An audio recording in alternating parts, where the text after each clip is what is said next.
I don't think if you give any of our top anything a $50 million project to do, none of them can do it. Or a $100 million arena. Let's come together. Let's build an arena. $100 million. Can we do it? The beat for Monalisa was actually like a version that Sarz made for Trouble. As I'm freestyling, I now hear World's voice. I'm like, oh shit, he's already taking. He's like, but if you can kill it, I'll give you. I remember being in Miami and I'm having a conversation with an A&R. This was like 2023, and it's like, bro, what's going on in Nigeria? I hear that people don't want to book Nigerian artists because the prices are crazy, blah, blah, blah, this and that. It was probably the highest earning artist in the Nigerian music industry. So I'm talking to this guy like, bro, I hear that you're charging for show. What's up? How far? And then he's like, guy, you gotta cash out. You do know that like this is the conversation and this is the ripple effect of what you're going to do. Like what you're doing right now is not going to benefit anybody long term. And then it's like, nah, but excuse. Why are we not packing ourselves to go for on tour? Yeah. Why must it be only one person that says that, it is this person tour? We go to 15 cities in America.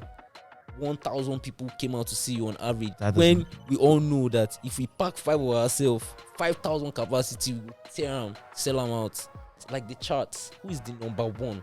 Who is the one person that is the only person that is there? And we act like it is not a top 100. It's Lojay, and I just spoke my truth on Afrobeats Intelligence. Afrobeats Intelligence, presented by OkayAfrica. Democratizing African music with Joey Akan. It's good to see you, brother. I didn't know. I'm cool. The last time we saw you, we did this in your house. In my house, yeah. Yes, in your house. Now I feel like I'm in your house. Yeah, you are actually. Yeah.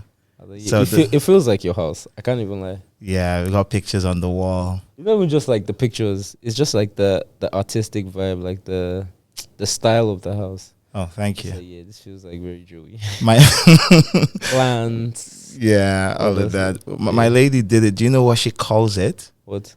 She says the styling is mid-century modern with boho eclectic elements. She knows her stuff. Yes. Yeah. Yes.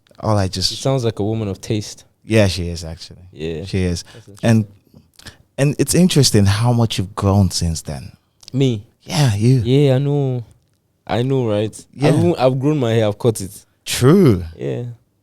These artistic choices, do they happen on a whim? It's never really on a whim. I think it through. Then the actual process of it, or like the actual execution of it, might sometimes feel like it happens on a whim. But I've been thinking about it. It's like I'm a type of person that like I could probably just tell you, I want to get a tattoo. Yeah. And like in 2 hours I have a tattoo. Oh. And you're like, oh wow, you just thought about it and did it. When you see me, you're like, I just thought about the tattoo and got the tattoo. Yeah. But then it's like I've probably been thinking about it for like a month. But does it fit into a bigger motive? When you want to make these decisions, what's primary to you? I think for me, most important is like truth. Okay. The truth of the moment, or your truth? My truth of the moment, truth of the matter. Like, but at the end of the day, it's like, what do you truly want? Like, what are you truly trying to like? And is this truly like what you want? Are you doing it for something else, or like? And if it's truly what I want, and like truly what I feel like tells the story I want to tell, then I go with it. So like life in itself, navigating this existence, what have you always wanted? I mean, I like that question. It's a very interesting question because I think I've thought about it in very different spectrums. Because like for a very long period, what I wanted most was to not die. That's basic. Yeah. Why? Why did you want that? I would say my biggest fear was death. Yeah. So I would say what I wanted the most was to avoid like my biggest fear out of life. Like if you're asking, okay, what's the one thing you want out of life? I just don't want to die young. I don't want to lose people, all this kind of stuff. It's like, but I think I've grown to a point where it's like I've become very comfortable with the thought of it, of just like mortality, Yeah. but there's still a sense of like, I still want to live a sense of immortality and like legacy, Oh, okay. which is kind of like how I got to a point where it's like now I would say what I want the most out of life is a long-lasting legacy. But there's a balance in there that's interesting. So you Yeah. know the Romans, or rather, you know what the memento mori is? Memento mori. Memento mori. No.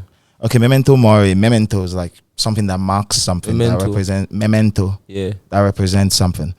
Then the memento mori, it's something that reminds you of death. Okay. So the Romans, during the Roman Empire, while they were conquering different lands and just annexing them, some of their best generals were worshipped like gods. Yeah. You know, they were the star boys. You go to Thrace, you conquer Thrace. You go to Nubia, you conquer Nubia. Yeah. And then you come back and you come back to Rome, Yeah. and everybody's lining up at the gate to give you a guard of honor. Yeah. Like what they do in Premier League when you Yeah. win the league.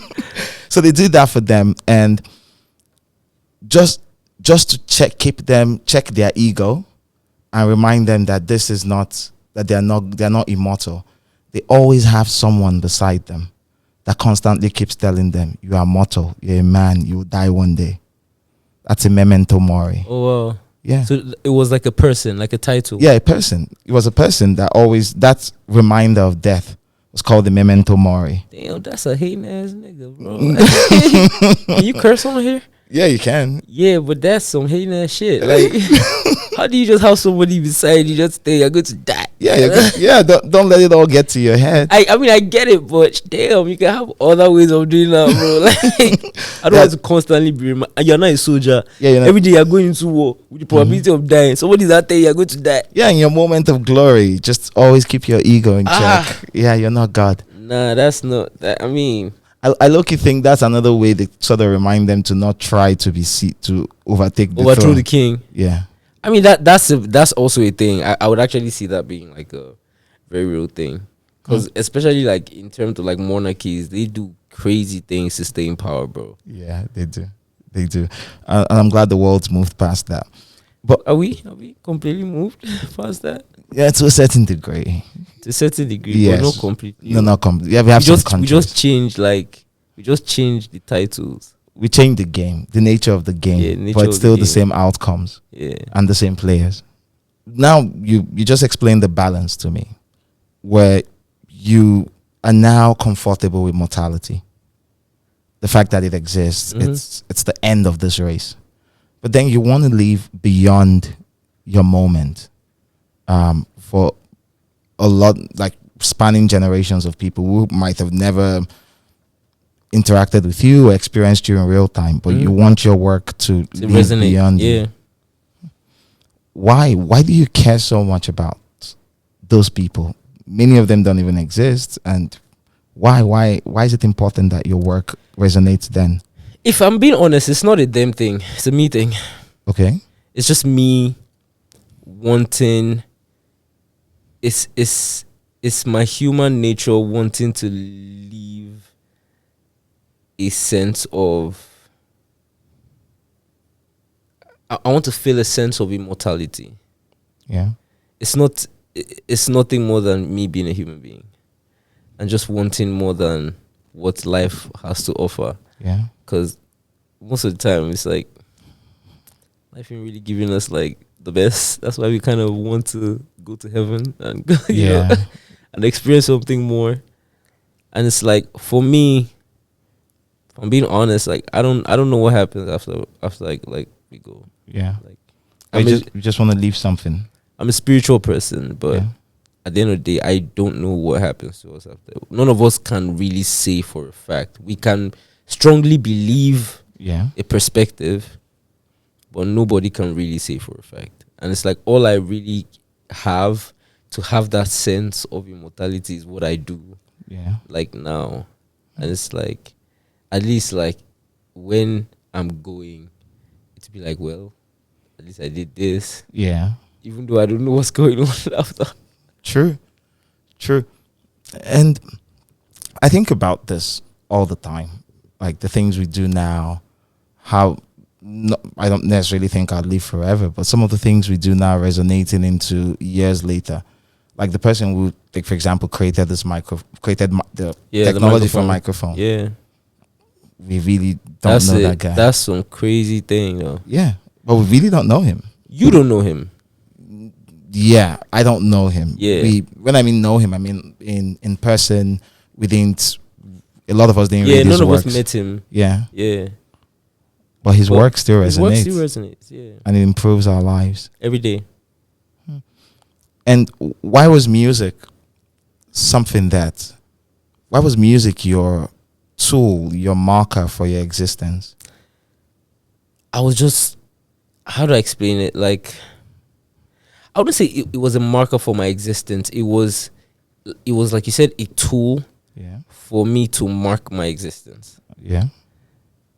So in a sense, it was like, but for one, it's a very powerful medium on its own. Yeah.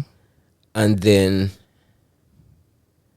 I now happen to be quite good at it. And it's like, here's the thing, right? Growing up, there was like, I was always like the quiet, shy kid.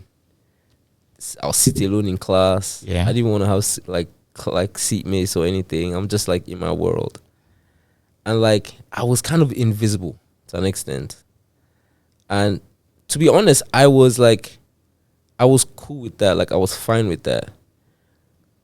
But then I started making music like in high school.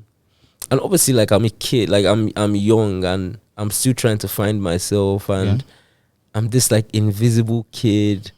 And next thing is like, I start making music, and within like, it was like a 24-hour gap. Like, everybody in school knew me. Because I was like in a music group, and like we created this song. I was probably like 13 at the time. Yeah. Where was this school in? NTIC, Nigerian Turkish International College. Yeah, in Lagos. In Lagos. Like Isheri. Okay. And then I remember we had like there was like 3 of us. We formed a group, Decoy, and we literally just went to the studio, recorded a song, came back to school. There wasn't a drop. We just started sharing it to everybody, like sending it to everybody, like sending it to people's classes, everything. And our school was like boys' site, a fence, then a girls' site. So it was both single sex schools, but like in like the same compound, separated by like one like fence. Did they mix? Was that fence enough? No, we didn't mix, to be honest. But like was that fence really enough? Yeah, the fence was, at least for me, Sha. Like I was very like calm in school. But like I just remember like within like a space of like a week, even the girls had heard it. No. And like you would like hear music from like their side, and it was like boom, crazy. And obviously, at that point in time, I'm a kid. I'm like 13. I went from like nobody in my school knowing me to like everybody actually seeing that there is a talent. Mind you, I was a student that like teachers already ruled out that this one is not serious. Like, but you didn't care about academics that much. I didn't care about academics. It's not like I didn't care about academics. One funny thing, I don't think I know like too many people that enjoy learning as much as I do. Yeah. Like, I love learning.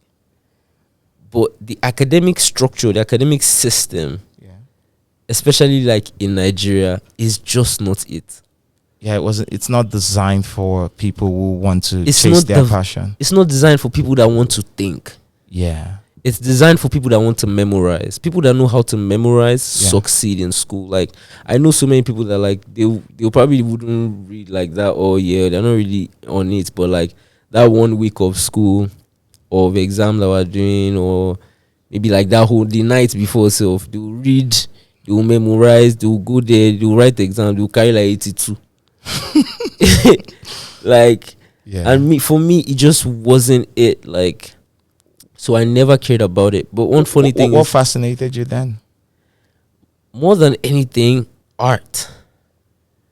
And it's like, I remember, I remember sometime like in SS2, man. Shout out to Mr. Aderoju. Mr. Aderoju was my vice principal at the time. I think I was in SS1 or SS2. SS1, Yeah.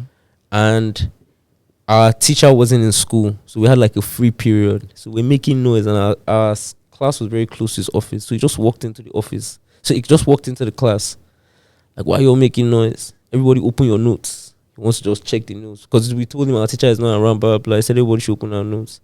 So he's going through everybody's notes and everything. And it's like, obviously people had like their notes marked, everything. Then he gets to me and like, all my notes, like the front, maybe I had like 10 pages in the front of half-written notes. Like everything was half-written. I didn't have a full page of like writing. And then he went to the back of my book, and I had like 20 pages of drawing. Like, the guy was like he was almost fascinated. He was angry, but he was fascinated because he was like, I don't understand. Like, this is what you do in class. Like, do you write? Do you do anything? And I was trying to explain to him that like, usually, right? And this is why I say like the academic system is just not for me. Yeah. Okay, now take for example, I write, but I don't write as fast.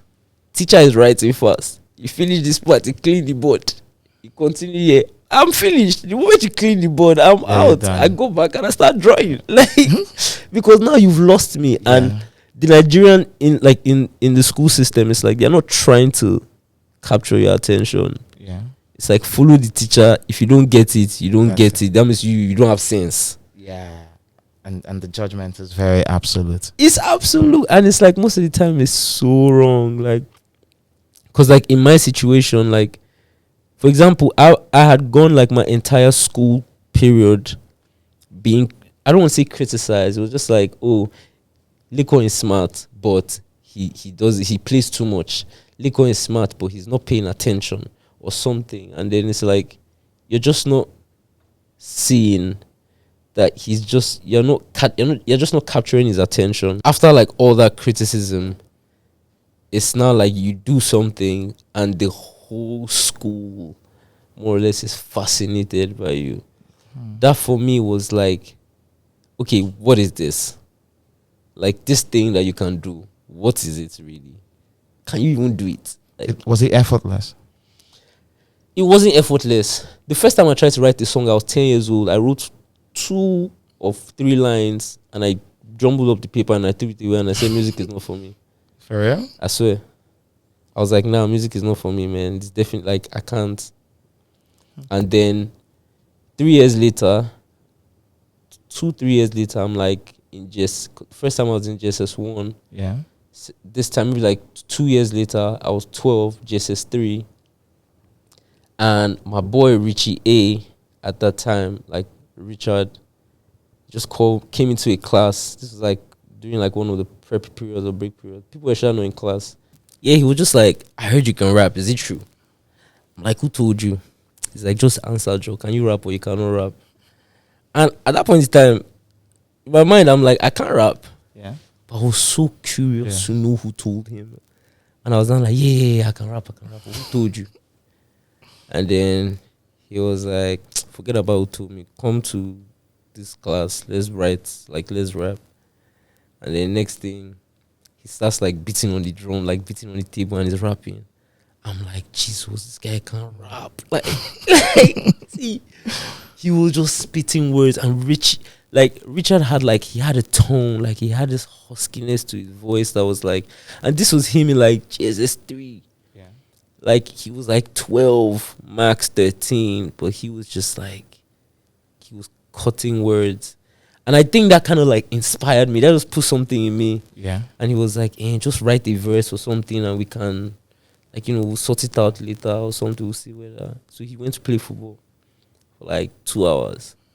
And I was just write. I was just trying. Like, I wanted to just write 16 bars. Let me just do something that felt good. And then he came back I had finished. I like drummed on the table and did the verse for him. He was like, guys, it's crazy. I was like, bro, that's how we kind of just started like a small music group. Like we had like other people join. Like at the point, like 6. No. But then initially it was just me, Richard, and one of my boys, Olaolu. And we had like this song called Spending Money. And then we performed in our school graduation. And obviously this time the girls were there, the boys were there. It was a mixed event. And the vibe was crazy. And everyone I remember I had a crush on this girl in school one time. And she was the first person to run like to the front of the stage with I don't know, it was a camera phone or her mom's camera phone. But she took a video, and everyone was just like excited. And that was the first time I was like, okay, yeah, there's something here. I don't know what it is, but there's something here. Like you can clearly, like people clearly like can see that there's something here. You're not whining yourself. Yeah. And then it now became a period of, okay, how do you properly hone this thing? What did you do to hone it? Practice. Like just practice. Was it professional practice? Huh? Did you do a lot of professional practice? No. So basically, right, obviously like all through secondary school till I was like 16, I'm making music, but just like in this group. Graduate from secondary school, we obviously like split up, and everyone just kind of decided in their thing. I remember Richie was properly making music at a point in time. He had like, at that point in time, LOS was hot, and Richie A had music with like Young Killing with the Flow at that point in time, who's now Zamir. But he was one of like the main one of the rappers in LOS, and like obviously he had like a big brand at that point in time, and everything was crazy. So like Richie was really like active, like he was really on it. I personally after secondary school, I went to uni. So at this point in time, I went to school in the UK. So I was just basically trying to, do well, focus on school, don't like make your parents proud. Yeah. At least try. And I went in for like engineering. I quickly found out I was not an engineer. Like how many semesters did you spend? Like 2. And then it was nothing. Or 1.5. And I just left. Because I was just like, yeah, I don't even understand what's going on like here. How did your people take it? That was not good. That was not good at all. Did they ask for you to come back immediately? No, they didn't ask for me to come back. I was the one that just came back. I just said, I'm not doing. And next thing, like, obviously there's this sense of like are you high? Like yeah, but you have to be high. And that's the thing, like at that point in time, I was very confused. Like in the sense of like I was obviously there were different variables. Yeah. But like I wasn't where I wanted to be. At that point in time, I remember I fought my dad. I wanted to go to school in Nigeria because I really wanted to focus on the music. I wanted to like chase the music. So I was really keen on like going to school in Nigeria, like without Babcock, without Unilag, anything. I just want to be like in this vicinity where like things are happening. So the moment I went to school abroad, it was just like depressing. Yeah. So I was away from everything I wanted to do. And then people are now calling from Nigeria that like things are popping, like this happening. The music is going. And I'm just like, bro, like, and I felt kind of stuck. Then I went back to Nigeria, obviously, and at this point, because I left school, yeah, it was like a 1-year period before I even went back to school. So that period, I was really like working on music, like just back to back, and then I I went back to school. Obviously, there was a kind of like a pause on that again. You're trying to do well this time around. It's your second chance. Don't mess. You don't want to mess this up. Not this time. So I'm really like there trying to like do my best. And first I buy a studio. To buy one. Like not like buy a studio, but like I just basically buy like speakers, mic. Oh, you bought recording equipment. Recording equipment. So that's my studio basically. So it's like I just had it in my apartment or in my room, and I was constantly just like making music, making beats, recording music, whatever I could do. But at this point in time, I'm fiddling. I don't even know what I fully want to like, how I fully want to approach it yet. I just want to try and hone the skill. And I'm doing that for a period of time, and it's all good for like a year or something. Then obviously that is taking up more of my time. Yeah. So at first I come into school, I'm blazing it. Yeah. I'm doing well. Family is proud. Yeah. For like a year. Then the music starts to like swallow. And then what were the key things? Did you have shows? Did you? No, I'm just making music. Like that's what I'm saying. Like when I say practice, it's like only the people who were there with me. Like for example, my brother was constantly with me. Suchi, he's a stylist. Yeah. Uncle Bubu, who is a DJ. Yeah. That's my friend. He was in uni with me, so like he knows like firsthand. Like I was a geek. I was like a nerd. Like I was just constantly trying to hack the music. Like so, like over time, that started to take up more of my time. Then at this point, I'm in like the second year of uni, and boom, I fail uni. So I had to resit the year. No. Yeah. That happens in your school. Yeah. How about you just carry over the courses? No, you don't do carryovers. You resit the entire year. Now, at that point, right, that for me, at that point in time, I feel like most people would like sit up and take like the school very, very seriously. Yeah. For me, I was like, yeah, I'm not doing the school thing. Like, let me just focus on the music. And then that was when I now made the decision, that, okay, you know what? It's only music now. So I start pouring everything into the music. I know I was good enough in school to just like, I just came to mark attendance basically. Yeah. Did everything I could to like get my grades up just to get out of school and not feel like it was a waste. And then I did that while I was basically pursuing the music. And then I came back to Nigeria. So at this point in time, I've come back to Nigeria with like 4 years of practice, like 4 years of fiddling. You know, doing any artwork, practice, of course, is how you get anything at all. Music especially, it's an adaptive skill. So practice, and then you get better.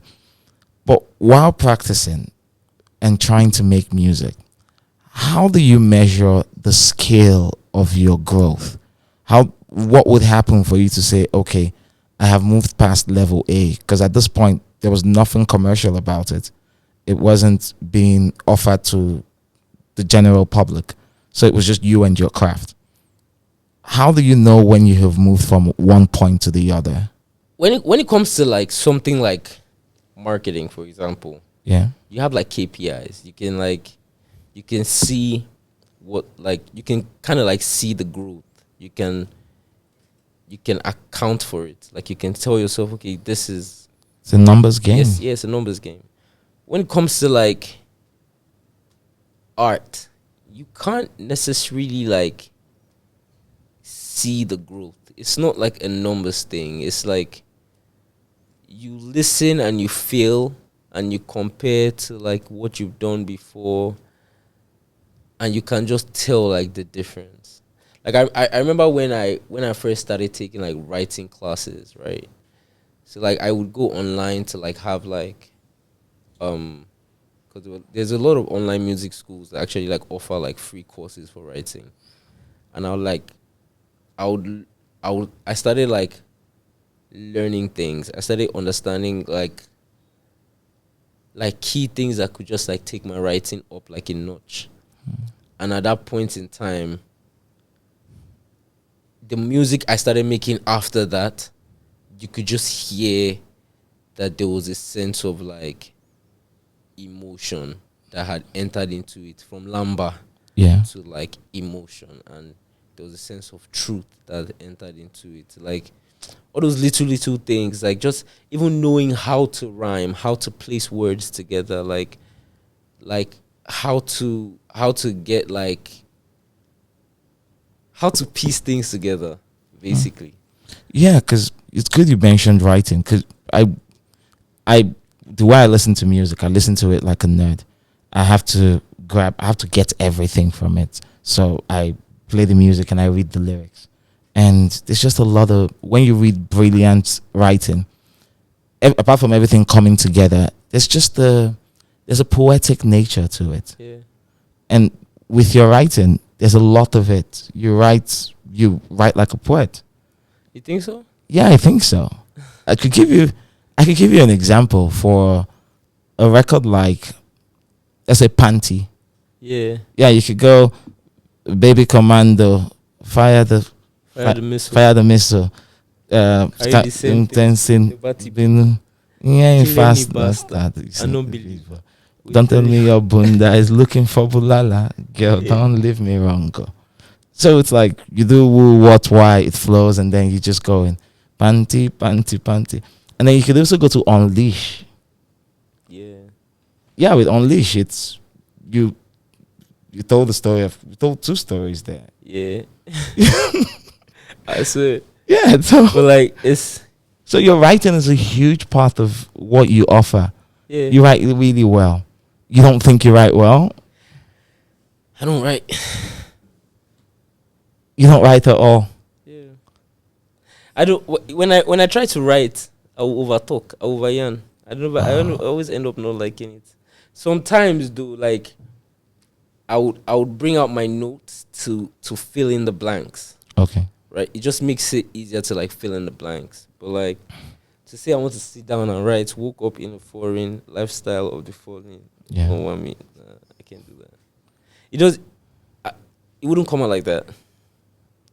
It would come out very rigid. So how do you approach it? Just you're having a conversation at the end of the day. So it's like just talk. I can't start till I see who I'm talking to.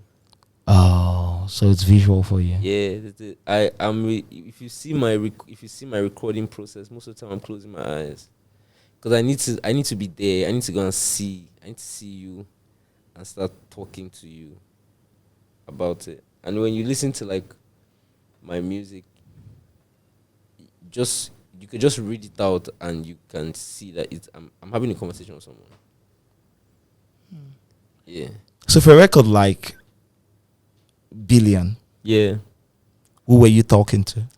Myself. Oh, Yeah. that was introspection. There was a lot of introspection. I remember when I first made Billions, right? Yeah. Because I kind of made it in sections. So it wasn't just like one time. The first melody I had in it, the first session I had for Billions was with Wiz. But I promise you, Wiz does not know that this is the song that we made. Were you trying to make a record for him or with him? We're just recording. We're in the studio together, and then there was a beat Sarz played, and the only idea that I had from that session that made it into the entire song was "Ko be my people, I need more." That was the only thing I had. And then I remember like I had a conversation with Sarz. I was like, "Bro, I want to finish that song, man." And then he was like, "Yeah, but like, no." He put it in a way like I think we can like do something else with it. Like I don't like the way like we've arranged it already. I was like, "Hey, what are you thinking?" He was like, "Oh, like have you heard like?" He just said no. He was like, "Have you heard Dream Chasers?" I was like, "Ah." I was just like, yes. Like, and then it was not like, okay, let's make basically something like that. And I started working on it. So I had an initial intro. All that intro part up until like millions I see, millions up until that point, it was like I had something else that was like other things I was just saying. But then, upon finishing the song, we even did like a performance of the song, and I remember like, because Sarz had like a set, so we just did like a quick performance of it. And I remember feeling like I don't know how to explain. Like, it was like I wasn't, when I was performing it, it didn't translate the way I wanted it to translate. Like, the feeling that I had in my head of like what the moment would be hadn't fully translated. And then I remember I told Sarz about it, and he was just like, why not like try another like verse? Like, we still have time. I was like, you know what? Let's do that. And then I recorded like a whole new beginning, which was now I Only Fear Me, Omo Logo Semi. That was now like that whole part now kind of gave me the feeling I was looking for, in terms of, because in my mind it's like this is going to be a moment between me and my fans.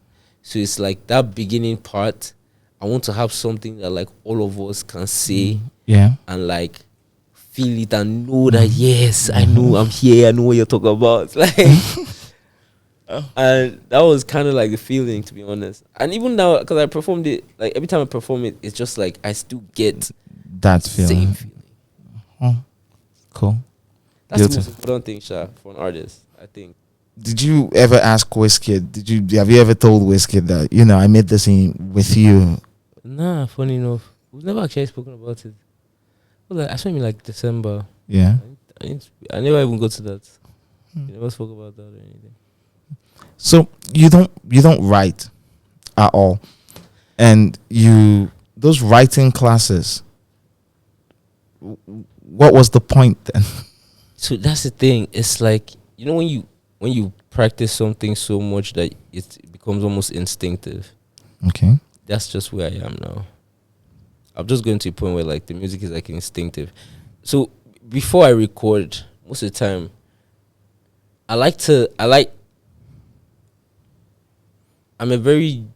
want to call myself a deep thinker. I think that's quite shallow. But like, I like to think about things. And prior to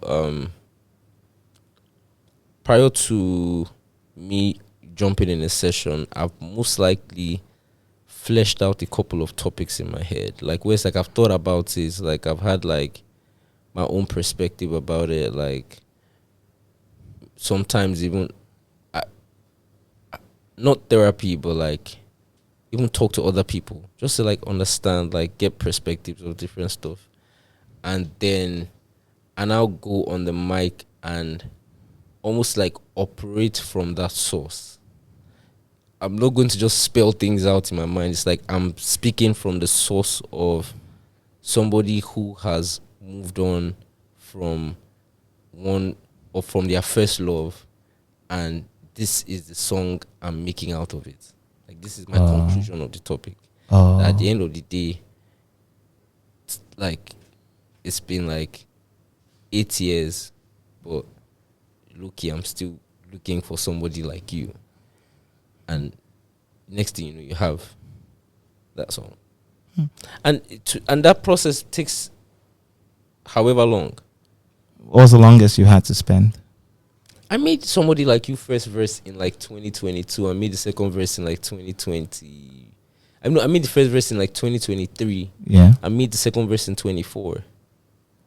So I made it up until What If I Gave You Love to My Feeling. So everything, the first 4 or the first 8, before we get to What If I Gave You Love, Definitely. all of that, I made that early, and then I didn't even have the chorus. I made that beginning part, and then I had the Them No Fijiki Like Me. And then that's the second verse. So I had just that part. Just those 2 parts. The rest was just like I said, I just like pour out ideas, and it's just like I might use, I might not use. And then like 2024, I opened the file again. I love the way it started. I took out what was not needed, which was basically everything, except for like the beginning of the second verse. And the reason why it resonated with me was because I I finally was in a space to complete the song. Like, I knew what I had to say next now. So it's like, I now start talking. But how much of this is influenced by what has happened outside the studio? A lot of it. So now you found someone? No, I'm not. So here's the thing. I've been fortunate enough to like meet a lot of like amazing women in my life. Like, I've met very, very good women. So it's not a matter of like whether I found someone or not. It's just been more like me. It's a me thing at this point. It's just, I've just not been able to like invest, because relationships take it's an investment. True. Like, it's a big investment. It's a big commitment. And personally, I'm just not there yet. So it's not because of a lack of good women. Yeah. It's just me not being in the space to like accommodate that. And personally, like, I don't want a situation where it's like I'm coming into someone's life and I'm just like not it. Like, I'm not doing like the right things. I don't want that. So a lot of the time because a lot of the work you do is rooted in love. A lot of the music you make. Yeah. Sometimes it might not be romantic love. Yeah. It might be erotic. Yeah. Like Panty, Yeah. for example, or Tonongo. Very, very promiscuous. Yeah, exactly. And so when you make this type of records, or when you make the records that are focused on love, you just channel the feeling that you have. You work with that feeling. Yeah. Okay. I mean, anything I talk about, I have to work with the feeling. I can't talk about something I don't know about. Like, if I don't, doesn't mean I can't sing it. I just can't write it, because I don't know enough about it. Like, if you told me to write like a song about freedom and war and all this, I've never lived it. Like, I can give my perspective. Yeah. About like my third party view of it, but I can't like truly say what is in there that is like to a point where like you have lived it, you can enter tears. Yeah. Because someone just knows the story. So it's like, that's how I see it. Like, and that's the same way, that's how I make music. It's like, and even whenever I drop music, one thing that I really love is when I see people's reaction, like, oh my God, like, it's like he knows what I'm talking about. Yeah. It's like, I'm just speaking from a place that we can all relate from. Like, Yeah, and it's somewhere that you've been. Yeah, somewhere I've been. If I never lived there, I wouldn't know what to say. Yeah. True. So what, how does your system, how does it now fit into the zeitgeist? So think about this. You make a certain type of music. Let's say we go into an Amapiano era, and this is what moves the needle. You have Canada with, Canada was heavily Amapiano. So you make a song like Canada, and it fits in with Amapiano. Now we're in the Wild West now, where a lot of sound cultures are working in this space. Your system, does it still fit into that? I don't think my system has ever really been trend oriented. Like, does it impact it? Does trend and stuff impact your system? Not really. Okay. Like, I don't think, I remember when I dropped Moto, that was like at the height of like Amapiano. Like, Amapiano was what was going on, and I dropped Leader, and I dropped Moto. Like, I've never made music or tried to drop music based on what's popping right now, because all that stuff will go. Like, whatever is popping right now will go. Like, it's not, at the end of the day, the way I see it, like, long term, it's about impact and contribution. It's like there's a lot of artists today that are hot, and they were here 5, 6, 7, 8, 9, 10 years ago, and they were not hot. True. But they stayed on that lane, and they built a community for themselves to a point where it's like they have brought contribution. They've contributed something that's its own thing, and they've brought impact. Like, I off the top of my head, I don't want to name anybody because I don't know if some people find it disrespectful or not, but we all know that there have been artists, there are artists that were here like 5, 6, 7 years ago, and it's like we all thought, oh, it's just a niche thing. Yeah. Oh, it's not really. Yeah. But they just stayed on it, and they just stayed true to themselves, and the music was just about their taste. Yeah. And now they have like a full ass community of people just riding for them and like really, really like connecting to the music. And that's one thing, that's what trend can give you. Like, it's like in the next 10 years, are people still going to be interested in like listening to your music? Because at that point in time, it's not about I'm a piano or not. Yeah. It's about like, did the music really touch my soul? And that's just, now with social media, the beauty of it is you can make music and it lasts forever, genuinely. Like people can find your stuff like 20 years later and sample you. People can listen to your stuff for the next 20 years. Like, I want to have music that people listen to for 20 years, man. Yeah, that's what I'm looking for. True. Talking about social media and its impact, it gave us Afrobeats to the world. Yeah. A very strong part. And a lot of the work you have done, falls within this time period where we're aiming upward, we're aiming outwards, and we are appearing in markets that hitherto was not available. And how does that impact your creativity in that sense, knowing that the music you make now moves beyond these borders? I think, does that have any bearing on how you work? I think the way I see art, it's an inward thing. I don't know how to explain it. Like, it's not an outward thing. It's not about the external. Like, the external is just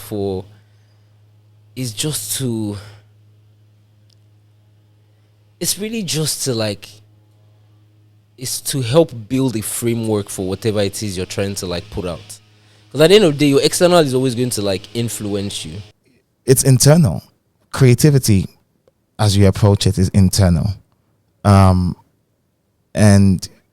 how do you then maintain the barrier from external seeping into the internal? Because your music is made into a world of context. Yeah. I think I just rely on my taste. So like even down to like what I end up like taking in from the external. Yeah. Is what appeals to my taste. I feel like every creator, how can you control that? You just have taste. Like, you don't control your taste. You just know what you like. Like, I don't know. I mean, how can you control the uptake? Because the world, hyper-information, is bombarding you all the time. Yeah, but it's like, at the end of the day, personally, I'm very specific when it comes to listening to music. Okay. Right? I know the feel I want. I know how I want to feel. And I start from that point. It's like, I might be going to a session now and it's like, you know what, I need music that like, in the gym, as I'm listening to it, it's like, damn. And that groove of up tempo or whatever, that's where I start from. I'm not thinking I'm a piano, or everybody's making I'm a piano, so I want to make an I'm a piano song, or this and that. It's more like this is the feeling I want. How do I now create that feeling? How do you interpret it? How do you not interpret it? So it's like, that's when it now starts to get very creative, because damn can go in 100 different ways. Like, so at that point, it's like, okay, what do I want in terms of like the feel of, like, I remember I was working with this producer recently, and he plays classical piano. And apparently he was telling me that like he doesn't really play classical piano in sessions because most people think his beats sound too classical. I'm like, what? That is something. Because people come to him wanting a sound Yeah. that already exists. Like, and mind you, right? The way I see it is like there are sounds that exist. Let's just say, right? Yeah. For every sound that exists, there are a million that have not even been thought about. Like a million other like sounds, a million other ways to approach something that like nobody has even thought about yet. Like, and sometimes it could be the simplest thing. Like, for the longest time, everyone was making music a certain type of way, and one day an artist decides to just stack up their vocals on the chorus, and now it is a thing. Yeah. It's like a style. Yes, it is. Like, and that didn't come from him saying, oh, what are they making outside? He was just creating and was like, oh, the feeling I'm doing. Because when you hear it, he first did it in Omokwe. Yeah. And you can understand why he did it, because it's like, okay, you're making a chorus where it sounds like we're in the church. Why don't we just stack the vocals like we're in the church? It didn't come from an external, or what are they doing outside? It just came from internal. Like, what I want to feel is like I'm singing it in the church.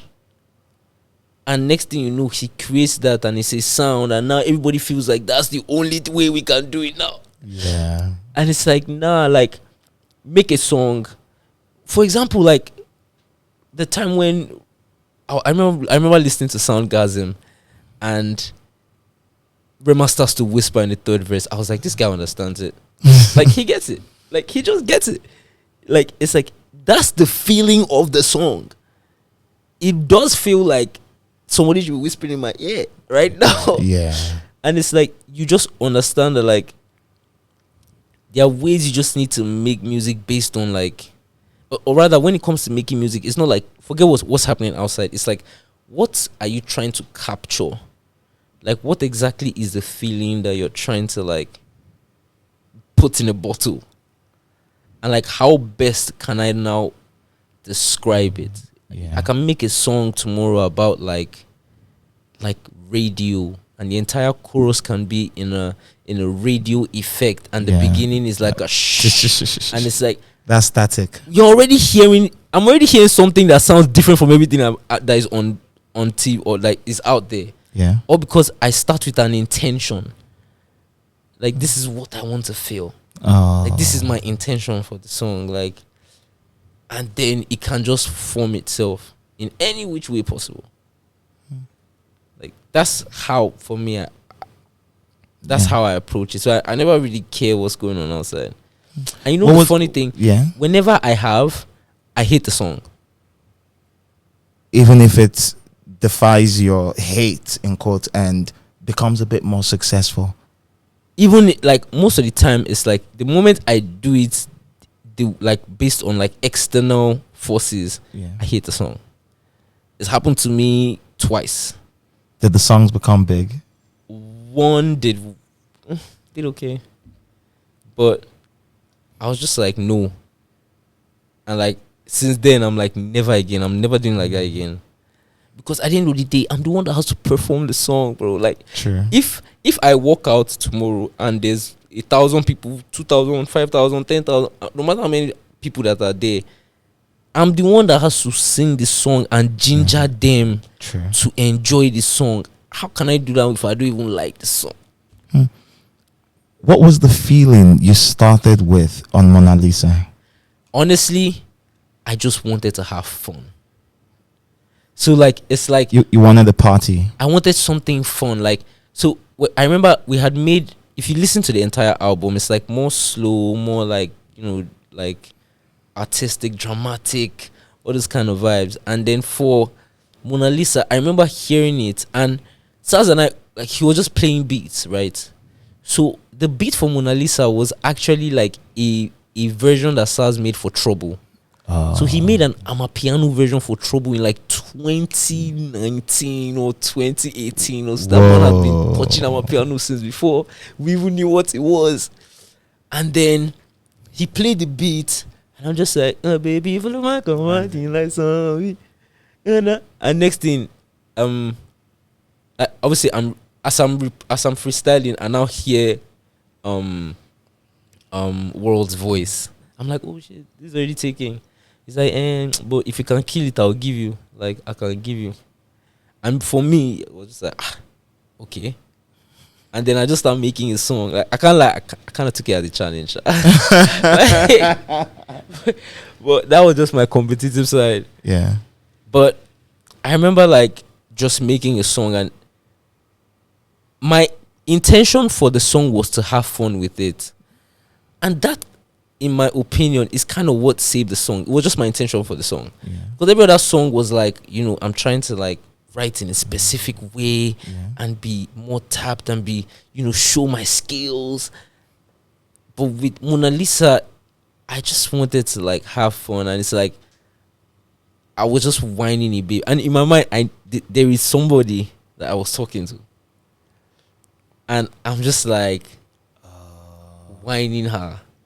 And when you hear the entire song, and I think that's what makes the song so fun. Yeah. It's the fact that like whoever was creating it was just trying to have fun with it. Like, yeah, it's a fun record. It's just a fun record. Like, yeah, it's a really fun record. It's just so fun, all the way from the beginning to the end. And like I said, at the end of the day, it's the intention. Like, the intention was never to make Amapiano. We never had the intention of making Amapiano. It was just, let's make something like fun, jiggy. And then from there, we now first of all started having back to back. Should we even add log drums? Should we not add log drums? But in us, even the decision to add log drums and make it Amapiano wasn't based on, this is what people are doing. Yeah. It was based on, this would elevate the song. Like, if you add ding ding ding, it will make it madder. Yeah. So add it. But it wasn't like, we are doing it because that's what's popping. And thank you. I think we're very close to leaving. But just before you go, I've enjoyed this conversation. I wish it doesn't end. I wish it never has to end. Thank you. And next time we'll talk about space and politics. Yes. Yeah. Yeah. See, that's what I want. Yeah. I can't even lie. Yeah. I will be here for like 2 hours. We'll go on. Well, yeah, we established earlier that, you operate from a balance of being comfortable with mortality while trying to impose your will on the world and create legacy. And you do admit you've come a long way since that time, since when this was it. Yeah. And now, going into the future, somebody like you is out. Beautiful record. Crazy. I've been singing that record so much that it's a crazy record, man. My lady's like, Joey, just stop playing this song, because I'm always playing it. It's and I saw the video on YouTube the other day, and I'm like, oh, you did choreography. I know. I know. But like I said, the song just needed it. Yeah. Like, the moment like I heard it, I already knew, I want a salsa. Like, so like I hit up my movement director, Elfrida Gray. Yeah. And I was just like, bro, we need to dance. Like, I really want to I want a routine. And then shout out to Rejoice, who was like the model as well. Yeah. It was so hard to get like a model that could actually like salsa. Yeah. Oh. And we only had like 1 night of practice. Like, just the night before. That was the only pocket of space we could find. No way. So we rehearsed. We started by like 12 midnight till like 3 a.m. or something. Then got on the set the next day and started rehearsing again. And then just ran it. Like, banged it out. It was so good. Yeah, it was. And now, going into the future now, what's important for you going into the future? You've come a long way since you wanted to be this, but now, what's it for you? What would guide you? What's guiding you going forward? I mean, it's the same thing. It's the same thing. Like, one thing about me, right? I'm a very meticulous person. Yeah. Like, I'm a planner. Like, and thanks to God, and His grace, everything is really going according to plan. Like in terms of like,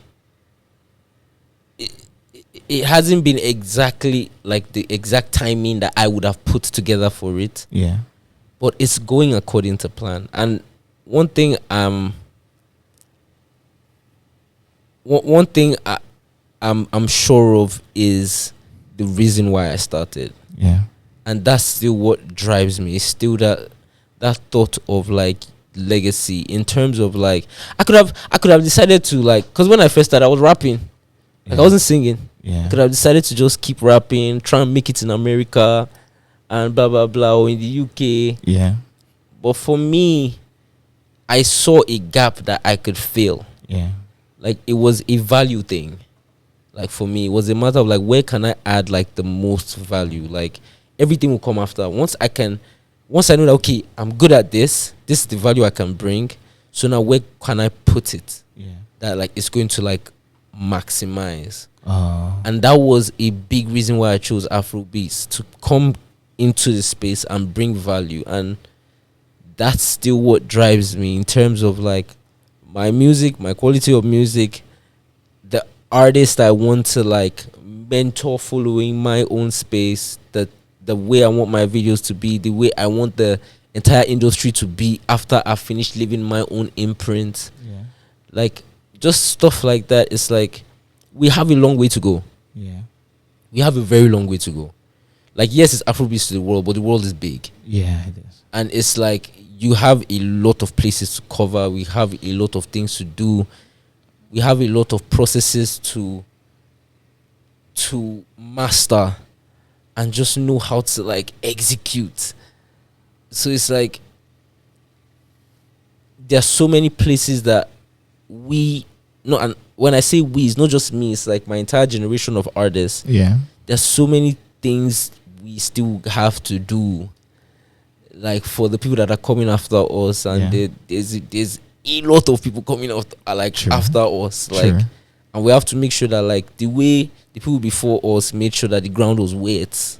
Yeah. We need to turn it to swimming pool for the people that are coming after us, yeah, like so they can swim through. so they can't just move, Flow through. because this is asset. Yeah. This is for the first. There is nothing else that is making millionaires in their 20s True. like this. True. Like young people, and it's not just music. It's videos. It's the creative it's ecosystem. the entire ecosystem. It's the entire ecosystem. But then you now have to now sit down and think about the fact that like, what are we really doing with it? Like, what are we really doing with it, Joey? Like, deep it. Like, Yeah. what are we really doing with it? All our music is not owned by us, and I'm guilty of this too. Yeah, Like- this generation we're in, we don't own our We music. don't own our music. We don't own no products. We don't own nothing. It's a vibe. Yeah, we continue to pour. So now you essence. can see that, like, when you see it like that, it's like, why are we fighting over charts? Like, how the hell are we fighting over charts? Yeah. Like, bro. Okay, see, I remember having a conversation with an artist. He's a prominent artist, and I'm not going to mention the name. Yeah. And he's one of the even at this point, he was probably the highest earning or one of the highest earning artists in the Nigerian music industry. And I had a conversation with him. I'm like, because someone had a conversation with me. I remember being in Miami and I'm having a conversation with an A&R. This was like 2023, and it's like, bro, what's going on in Nigeria? I hear that people don't want to book Nigerian artists because the prices are crazy, blah blah blah, this and that. Yeah. And I remember having a conversation with this guy because I at least have somebody that I can talk to. Like, this is not something far-fetched. This is my industry. These are my peers. Yeah. So I'm talking to this guy like, bro, I hear that you're charging for sure. What's up? How far? And then he's like, guy, you gotta cash out. I'm like, yeah, I mean, I get it, but like, you do know that like this is the conversation and this is the ripple effect of what you're going to do. Like, what you're doing right now is not going to benefit anybody long term. And then it's like, nah, but excuse. Fast forward few months later, I see like a prominent writer or A&R in Nigeria talking about how like Nigerians are pricing themselves out of the market. Yeah, I had that conversation a lot. And then it's like, Yeah, you see, you gotta think very far. You have to envision, because people that are coming to sign us, they've thought far. yeah. That's why they're able. This They've is thought one very step. far. We are one step in their We global. think we're at the end of the journey. They are still in the beginning of the journey because they are thinking too far. And we're here fighting over the tiniest, most fickle thing. When in reality, the numbers are not matching up. Yeah, Like in reality, like two artists coming together to make a joint EP might be more beneficial for the entire culture than anything that they can do for themselves individually that year. true. Like, why are we not packing ourselves to go for on tour?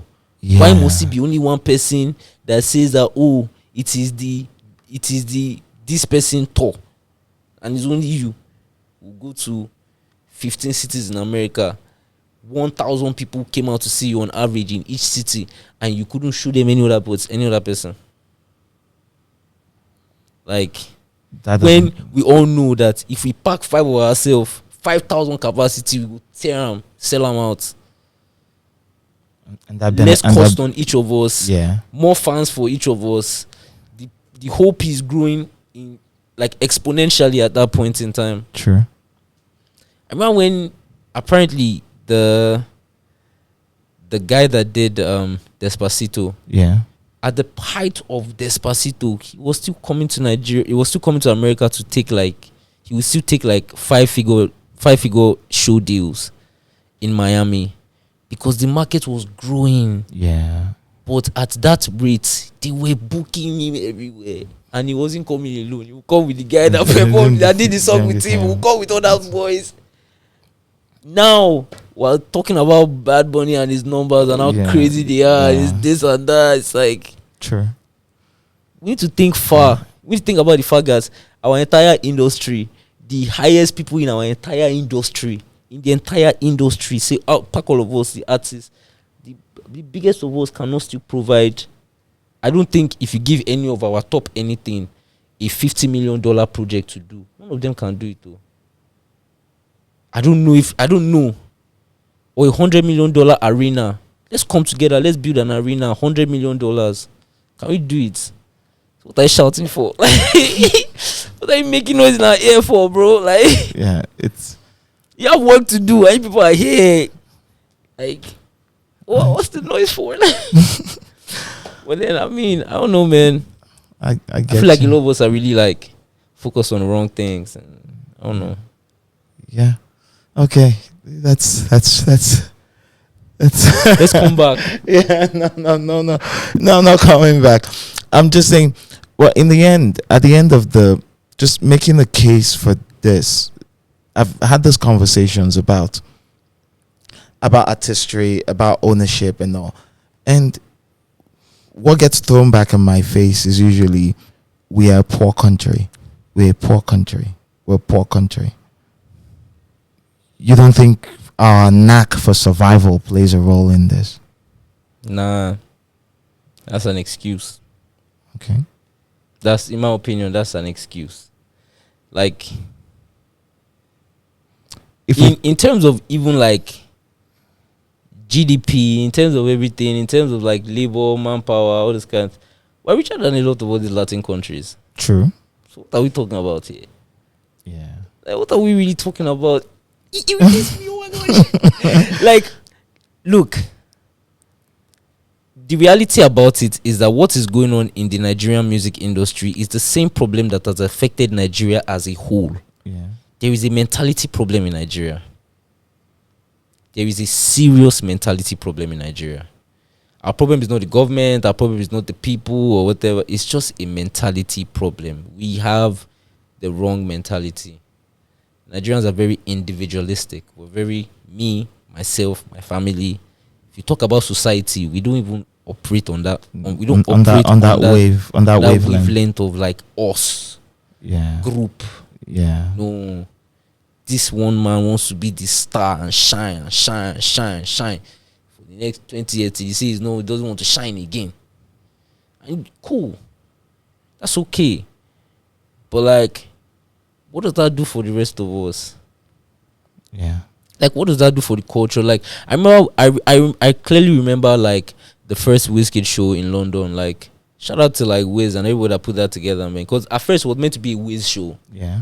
And then next thing it was like Afro Republic, you know, we're bringing the whole Afrobeats out. And it became like a thing for Wiz from that point in time where it's like, okay, we're putting on like all the young artists and stuff like that. It's like, that's what we need. So we need that, like, we need a cultural us. Commitment to ourselves. It has to be us. And like, you don't have to eat out of everybody's plate.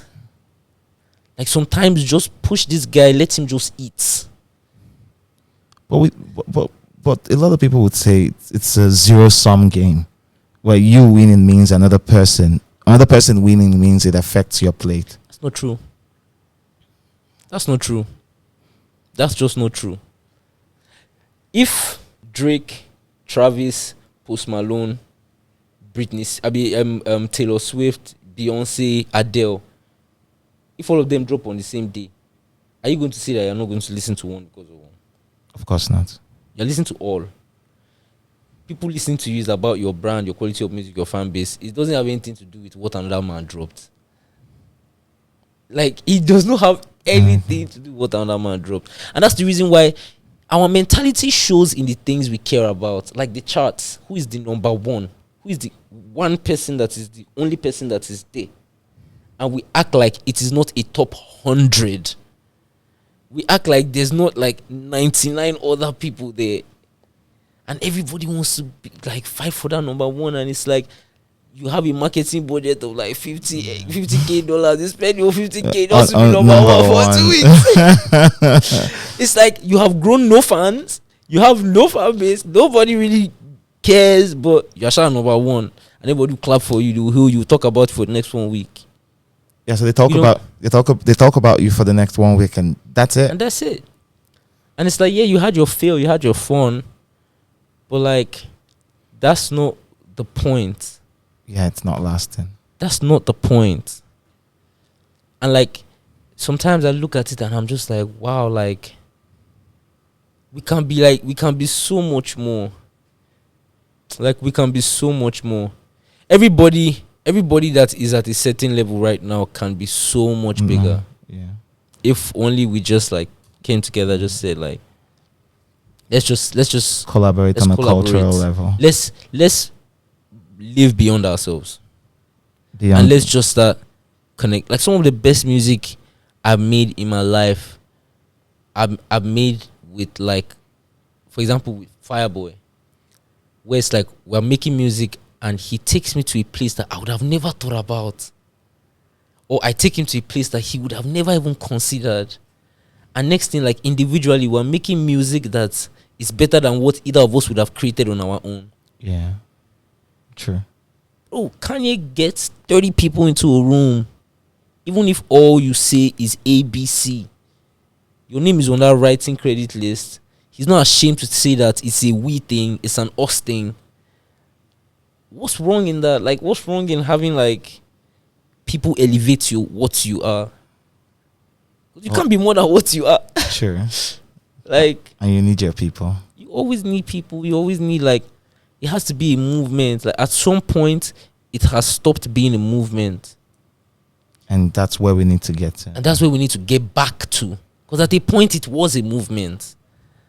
Like, it was a movement. It was an everybody thing. Like, we carry this thing on our head. Now, like, no one just wants to be on their own. Like, Father, it's very sobering, but thank you so much. Thank you for doing this. Thank you so much for having me. Thank you for coming down here, and thank you for sharing with us so graciously. I appreciate it, and well done. Congratulations on Somebody Like You. Like yes, you hit a new level with that. Thank you. I appreciate you. Thank you.